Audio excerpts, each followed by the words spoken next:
నమస్తే, welcome to our channel. నేను సిరి. తమిళ నటుడు ఇప్పుడు పార్టీ పెట్టి జనాలకి వెళ్ళాలని చూస్తున్నారు. నెక్స్ట్ సీఎం అని తనే అంటున్నారు అక్కడ ప్రజలు, అక్కడి ఫ్యాన్స్ కూడా. అయితే ఇప్పుడు తన లాస్ట్ సినిమా ఏదైతే ఉందో అది ప్రేక్షకుల ముందుకు రావడానికి సెన్సార్ బోర్డు అయితే అడ్డంకులు పెడుతుందని చెప్పేసి కొన్ని వార్తలు అయితే వస్తున్నాయి. మరి నిజంగానే ఈ లాస్ట్ సినిమాకి, అంటే విజయ్ లాస్ట్ సినిమాకి ఎందుకు ఇన్ని అడ్డంకులు, అసలు ఏం జరిగింది? ఈ అంశాన్ని మనకి వివరించడానికి మనతో పాటు ఉన్నారు ప్రముఖ రాజకీయ విశ్లేషకులు కృష్ణకుమారి గారు. నమస్కారం. నమస్కారం మేడం. విజయ్ ఇప్పుడు పార్టీ పెట్టాడు, జనాల మధ్యలోకి బాగానే వెళ్తున్నాడు. కాకపోతే ఇప్పుడు తన లాస్ట్ సినిమా ఏదైతే జననాయకన్, అది లాస్ట్ సినిమా అని తనైతే చెప్తున్నాడు. మరి అది ఎంతవరకు వాస్తవం మనకు తెలియదు. ఈ సినిమాకి సెన్సార్ నుంచి అడ్డంకులు 50 కట్టులు అంట. చాలా వరకు చాలా సన్నివేశాలలో మ్యూట్ అంట. అలా అయితేనే సినిమా రిలీజ్కి చేసుకోండి అని చెప్పేసి సెన్సార్ బోర్డు చెప్పిందంట. ఇది కరెక్ట్ అంటారా? చాలా చాలా దారుణమైన విషయం ఇది. సెన్సార్ బోర్డు ఉంది అని అప్పుడప్పుడు రాజకీయ ప్రయోజనాల కోసం సెన్సార్ బోర్డు నిద్రలేస్తనమాట. మామూలుగా అయితే చక్కగా ఏసీ రూమ్లో పడుకొని నిద్రపోతుంటుంది ఈ సెన్సార్ బోర్డు. దానికి మనం తార్కాణంగా చాలా చెప్పుకోవచ్చు. ఇప్పుడు లాస్ట్ ఇయర్ యానిమల్ అని ఒక సినిమా వచ్చింది. పరమ భయంకరమైన సినిమా. అక్కడక్కడ బూత్ కంటెంట్లు కూడా ఉన్నాయి. అక్కడ బ్లడ్, ఆశాంతం బ్లడ్డే సినిమా అంతా. పైగా ఇంకొకటి ఏం చూపించలేదు అంటే, ప్రజలకు అసలు మామూలుగానే చట్టాల మీద గౌరవం తక్కువగా ఉంది. ఈ మధ్యకాలం మారిపోయింది. అవగాహన లేక కొంత చట్టాల వల్ల నాకేంటి లాభం అనే ఒక నిస్పృహ వల్ల డబ్బులున్న వాళ్ళు చట్టాలను దుర్వినియోగం చేస్తుంటే ఈ ప్రభుత్వాలు చట్టాలు ఏం చేయలేకపోతున్నాయి. కాబట్టి ఈ చట్టం నాకేం చేసింది అనే ఒక ఉద్దేశం వల్ల చట్టాలంటే గౌరవం లేకుండా పోతుంది వాళ్ళ చాలామందికి. దాన్ని ఇంకొంచెం ఎలివేట్ చేయటం కోసమే యానిమల్ సినిమాలో ఏం చూపించారంటే, ఎక్కడ పోలీసు ఉండడు, హత్యలు జరుగుతూ ఉంటాయి, సింపుల్గా కాల్పులు జరుగుతూ ఉంటాయి, మనుషులకి దెబ్బలు తగులుతుంటాయి, చచ్చిపోతుంటారు, అన్నీ జరుగుతుంటాయి, ఏమేమో జరుగుతుంటాయి. ఎక్కడ పోలీసు ఉండడు. అసలు పోలీసే లేకపోతే ఇంకా కోర్టులు ఎక్కడి నుంచి వస్తాయి, జైళ్ళు ఎక్కడి నుంచి వస్తాయి? ఎంత చేసిన వాడినైనా సరే అసలు పోలీసే ఉండడు. అంటే ఆ సినిమాలో చూస్తే నగ్నంగా ఉన్నట్టు కూడా కొన్ని సీన్స్ ఉంటాయి. నేను అక్కడి వరకు వెళ్ళట్లా. నా మెయిన్ ఇంటెన్షన్ ఏంటి అంటే, చట్టం ఇప్పుడు ప్రతి మనిషిని మీకు ఇష్టం ఉన్నా ఇష్టం లేకపోయినా, నాకు ఇష్టం ఉన్నా ఇష్టం లేకపోయినా, మనం చట్టంలో ఉన్నాం. చట్టాన్ని గౌరవించాల్సిందే. ఇప్పుడు సిగ్నల్ లైట్ దగ్గరికి వెళ్ళిన తర్వాత నా ఇష్టానికి నేను వెళ్తాను అంటే కుదరదు. సిగ్నల్ ఫాలో అవ్వాల్సిందే కదా. అలాగే ఇంకా చాలా చేస్తాం మనం. చట్టం పరిధిలోనే ఉండటానికి మనం ప్రయత్నం చేస్తాం. అప్పుడప్పుడు అపశృతులు దొరికినప్పటికీ కూడా, డబ్బులున్న వాళ్ళు చట్టాన్ని చేతిలో పెట్టుకున్నప్పటికీ కూడా, సామాన్య ప్రజల మటుకు చాలా వరకు అవకాశం ఉన్న మేరకు చట్టం పరిధిలో ఉండటానికే ప్రయత్నిస్తారు. అంటే మద్యం తాగి బండి నడపటం దగ్గర నుంచి కొంతమంది చేసినా కొంతమంది చేయరు కదా, భయపడి చేయరు కదా. ఇప్పుడు 10 గంటల తర్వాత పెద్దగా సౌండ్ పెట్టడానికి వీల్లేదు అని ఉంది, చట్టం ఉంది. ఇప్పుడు మనం ఎవరన్నా క్వశ్చన్ చేసామనుకోండి, ఇప్పుడు ప్రతి ఇంటికి ఒక పోలీస్ వచ్చి ఎవరింట్లో సౌండ్ వస్తుంది అని చూడరు. కానీ నేను 100కి కాల్ చేశాను అనుకోండి, నా రోడ్లో డీజే సౌండ్ వస్తుంది అంటే పోలీస్ ఖచ్చితంగా వస్తారు. పోలీస్ ఖచ్చితంగా వచ్చి చూస్తారు. చూసి మీరు ఆపండి అని అడుగుతారు, చెప్తారు. లేదు వాళ్ళు ఏదన్నా ఒక ప్రత్యేక కార్యక్రమం అండి, కొంచెం ఒక అరగంటేనండి అయిపోతుందండి అంటే వీళ్ళకి సర్ది చెప్తారు. పోనీలేండి అరగంటేనంటండి అని చెప్పి ఫోన్ చేసిన వాళ్ళకి చెప్తారు. అంటే మనకి చట్టం ఉపయోగపడుతుందా, ఉపయోగపడట్లేదా? ఇప్పుడు మన ఇంట్లో దొంగలు పడ్డారు, మనం చట్టాన్ని ఆశ్రయిస్తామా, లేకపోతే ఇంకొక దొంగకి చెప్పి వాడి దగ్గర ఉందంట పట్టుకురా, ఇద్దరం నువ్వు కొంచెం తీసుకో నేను కొంచెం తీసుకుందా అంటామా? మనం పోలీస్ స్టేషన్కి వెళ్తాం కదా. అంటే మనం చట్టాన్ని ఉపయోగించుకోవాలి అనుకుంటాము, గౌరవిస్తాము. మనసులో ఇష్టం ఉందా లేదా అని నేను అక్కడ దాకా వెళ్ళట్లా. అసలైతే చట్టంలో ఉన్నాం మనం. మరి ఆ సినిమాలో చూపించలేదు ఏంటండి చట్టాన్ని? అది ఉత్తమ చిత్రం. అంటే అందులో హీరో నాన్నని ప్రేమిస్తాడు కాబట్టి, నాన్న కోసం ఇదంతా చేస్తాడు కాబట్టి అదంతా కరెక్ట్ అన్నట్టు చూపించిన సినిమా అని అనుకోవచ్చు కదా. కాదమ్మా, ఇప్పుడు చెల్లెలకి అక్కని ఎవరో స్కూల్లో ఏడిపిస్తారు. వీడి ఇంట్లో గన్ను తీసుకుని వెళ్ళిపోయి వాళ్ళని కాలుస్తాడు. వాళ్ళ నాన్న ఇంటికి వచ్చిన తర్వాత చెంప మీద పెట్టి ఒకటి వేస్తాడు. అదే శిక్ష, ఇంకేం లేదు. వీడిని స్కూల్ నుంచి మీ అబ్బాయి ఇలా చేశాడు కాబట్టి మా స్కూల్లోంచి తీసేస్తామని కానీ, లేకపోతే స్కూల్ వాళ్ళు వెళ్ళి కేసు పెట్టడం కానీ. మళ్ళీ స్కూల్ చూస్తే పాష్గా ఉంటుంది. ఇదేమి పాతకాలం పోలీసు వ్యవస్థ లేని కాలం కాదు, పాష్గా ఉంటుంది. మంచి పాష్ డ్రెస్లు వేసుకుంటారు, కోట్లు సూట్లు వేసుకుంటారు, పెద్ద పెద్ద బిజినెస్ మీటింగులు జరుగుతూ ఉంటాయి. అదేమంటే అక్కకి ఇబ్బంది అని నేను నీకు కాల్ చేశాను, నువ్వు ఫోన్ ఎత్తలేదు. నువ్వు ఫోన్ ఎత్తనప్పుడు ఈ ఇంట్లో నీ తర్వాత పెద్ద ఎవరు? నేనే కదా. అక్కడ అమ్మ లేదు. మళ్ళీ పైగా వాళ్ళ అక్కకి చెప్తాడు, నిన్ను ఎవరన్నా ఏడిపిస్తే నాకు చెప్పు. ఆ తర్వాత మళ్ళీ ఇంకొక చెల్లికి పెళ్ళి అవుతుంది. అతను ఏదో ఇబ్బంది పెడుతున్నాడని తెలిసి, నీకు సరైన పెళ్లి చేయలేదు, వాడిని వదిలేసేయి, నీకు నేను పెళ్లి చేస్తా. ఇది డైలాగు. మళ్ళీ వీడు ఇంకొక ఆమెతో ఉంటాడు. భార్య ప్రశ్నించిందని నా ఇష్టం, భార్య ప్రశ్నించొద్దంట. చెల్లికైతే ఒక న్యాయం, తన భార్యకైతే ఇంకొక న్యాయం. ఇలాంటి అసంబద్ధమైన సినిమాని యానిమల్ సినిమాలో అతని నటనకు గాను ఉత్తమ నటుడి అవార్డు. అలాగే ఈ పుష్ప 2 సినిమా స్మగ్లింగ్, ఒక హీరో స్మగ్లింగ్ చేస్తే హీరో నటనకు గాను, హీరోని అనుకరిస్తారని తెలుసు కదా, అది ఉత్తమ నటుడు అవార్డులు ఇచ్చి, ఇవాళ విజయ్ సినిమాకి ఇవ్వకపోవటం, 50 కట్లు పెట్టడం, ఈ లెక్కన అసలు యానిమల్ సినిమాకి అసలు సెన్సార్ సర్టిఫికెటే రాకూడదు లెక్క అయితే. ఇంకా చాలా ఉన్నాయి సీన్లు చెప్తే, మొత్తం ఆ సినిమా గురించే చెప్పాలి. అసలు విజయ్ పాపం గాలిపోతాడు. విజయ్ సినిమాకి నువ్వు 50 కట్లు వేస్తావా?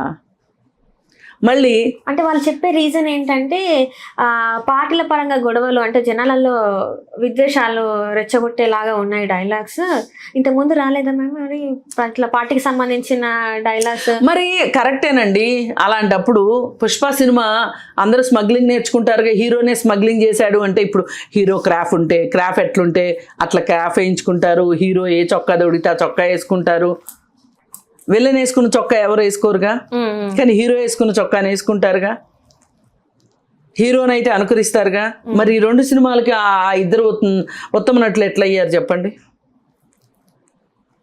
అలాంటప్పుడు ఈ విజయ్ది విద్వేషాలు వస్తాయని ఎలా అనుకుంటాడు? ఇప్పుడు అందరూ స్మగ్లర్లు అయిపోతారని చెప్పి, అందరూ గన్నులు పుచ్చుకుని వెళ్ళిపోతారు ఆదర్శంగా తీసుకుని అని చెప్పి, మరి అసలు ఆ సినిమాలకి సెన్సార్ ఇవ్వకూడదుగా. విజయ్ సినిమాకి ఎట్లా ఇస్తారు, ఎట్లా ఇవ్వనంటారు? ఇది కేవలం చెప్తున్నానండి. ఆ మధ్యకాలంలో అక్కడ తొక్కిసలాట జరిగి కొంతమంది చనిపోయారు. దానికి మొన్న నోటీసులు ఇచ్చారు ఇన్ని రోజుల తర్వాత. ఇప్పుడు ఈ సినిమా గురించి ఏమీ లేదు. బీజేపీ పార్టీలో ఇతను చేరితే ఇతని సినిమాకి వచ్చేస్తుంది.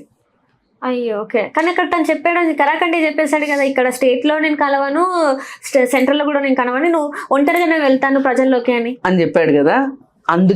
అందుకే ఈ అడ్డంకులు. ఓకే, మరి ఈ పొంగల్కైనా వచ్చే అవకాశం ఉందా? ఏదైనా ఢిల్లీ పెద్దలు తలుచుకోవాలి, బీజేపీ నాయకులు. ఇది పార్టీ పరంగా వెళ్ళిపోయింది. పార్టీ ప్రయోజనాలే ఇక్కడ. అంటే ఢిల్లీ పెద్దల చేతుల్లో సెన్సార్ బోర్డు ఉందని అంతేగా. మరి అసలు సెన్సార్ బోర్డులో ఎవరున్నారు అనుకుంటున్నారు? అది ఒక రాజకీయ పునరావాస కేంద్రం. అంటే ఇప్పుడు వాళ్ళ పార్టీ కోసం పనిచేసి వాళ్ళకి ఏ పదవులు ఇవ్వలేదు అనుకోండి, సెన్సార్ బోర్డులో వేస్తారు.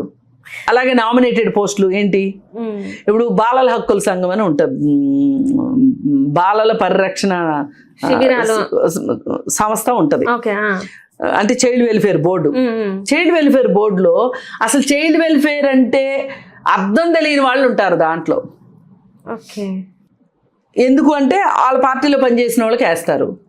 ఆ మధ్య కొంతమందిని ఇట్లాగే సమాచార హక్కు చట్టం దాంట్లో కొంతమందిని వేస్తేను, ఈ బాలల పరిరక్షణ సంస్థలో చైల్డ్ వెల్ఫేర్ కమిటీలో కూడా కొంతమందిని వేస్తే, సంబంధం లేని వాళ్ళని వేస్తే వేరెవరో కేసు వేస్తే ఆపేశారు. ఇప్పుడు ఇది ఉందండి, ఉమెన్ కమిషన్ ఉందండి. ఉమెన్ కమిషన్లో మెంబర్స్ ఉంటారు. ఎవరైతే మహిళల కోసం పనిచేశారో వాళ్ళకి మహిళా సమస్యల పట్ల అవగాహన ఎక్కువ ఉంటుంది. అట్లాంటి వాళ్ళు మెంబర్లుగా ఉండరు. వీళ్ళకి నచ్చిన వాళ్ళే ఉంటారు, వాళ్ళ పార్టీ వాళ్ళే ఉంటారు. అందుకని ఇది జగమెరిగిన సత్యం. ఇప్పుడు సెన్సార్ అనేది సెన్సార్ బోర్డులో సెంట్రల్ కి అనుకూలంగా ఉంది, సెంటర్ కి అనుకూలంగా ఉంటది, ఇందులో డౌట్ లేదు. స్టేట్ అయినా అంతే, సెంట్రల్ అయినా అంతే. ఇప్పుడు వాళ్ళ దయతోనే ఇప్పుడు విజయ్ సినిమా వస్తుందా రావట్లేదని తెలుస్తుంది. అంతేగాని విజయ్ సినిమా బాగుందా బాగలేదా అనేది కాదు ఇక్కడ ప్రశ్న. విజయ్ చేశాడు కాబట్టి ఆ సినిమా కరెక్ట్ కాదు. అదే కంగనా రనౌత్తో లేకపోతే ఆ Gujarat files, Kashmir files, Kerala stories, ఇట్లాంటి సినిమాలకి ఇప్పుడు దురంతర్, ఈ దురంతర్ సినిమాని కొన్ని దేశాలు నిషేధించినాయి. కొంతమంది ఇక్కడ వాళ్ళు కూడా లోకల్గా భారతదేశంలో కూడా దురంతర్ సినిమాని, అంటే మనం సైనికులకు వ్యతిరేకం కాదు, దురంతర్ని వ్యతిరేకించామంటే సైనికులకు వ్యతిరేకం అని కాదు. ఇక్కడ వ్యతిరేకత ఏంటి అంటే కల్పిత గాథలు పెట్టొద్దు. కల్పిత గాథల్లో మళ్ళీ ఒరిజినల్స్ పెడుతున్నారు. చేస్తే మొత్తం ఒరిజినల్ అన్నా చెయ్యాలి, లేదు అనుకుంటే కల్పితమనైనా చెప్పాలి. వీళ్ళు ఏం చేస్తారంటే ఇది ఒరిజినల్ స్టోరీ అన్నట్లు మొదలెట్టిస్తారు. తర్వాత ఎవరన్నా వ్యతిరేకించారు, ఎవరన్నా కోర్టులో కేసు వేసారనుకోండి, అప్పుడు ఏం చెప్తారు, లేదండి లేదు ఇది కల్పితం అని చెప్తారు. కానీ ఈలోపు జనాల్లోకి ఏం వెళ్తుంది, అది నిజమే ఒరిజినల్ అనే వస్తుంది కదా. ఇది చాలా తప్పుడు సంకేతం వెళ్తుంది సమాజంలోకి. అలాగే ఆ మధ్య ఇంకో సినిమా కూడా వచ్చింది కదా, ఏంటది, అల్లూరి సీతారామరాజు నాటు పాట ఉంటుంది, ఏంటది సినిమా, అది వచ్చేసి ట్రిపుల్ ఆర్ ఉంది కదా.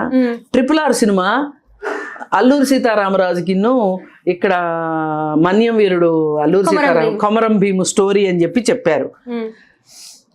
అది ఎంత తప్పు అంటే ఆ స్టోరీ అసలు వాళ్ళ పేర్లు చెప్పకూడదు వీళ్ళు. నిజానికి స్టోరీ లోపలికి వెళ్తే మనకు అర్థమయ్యేది ఏంటంటే రియల్ స్టోరీలో అసలు వీళ్ళిద్దరూ ఒక కాలంలో బతికలేరు.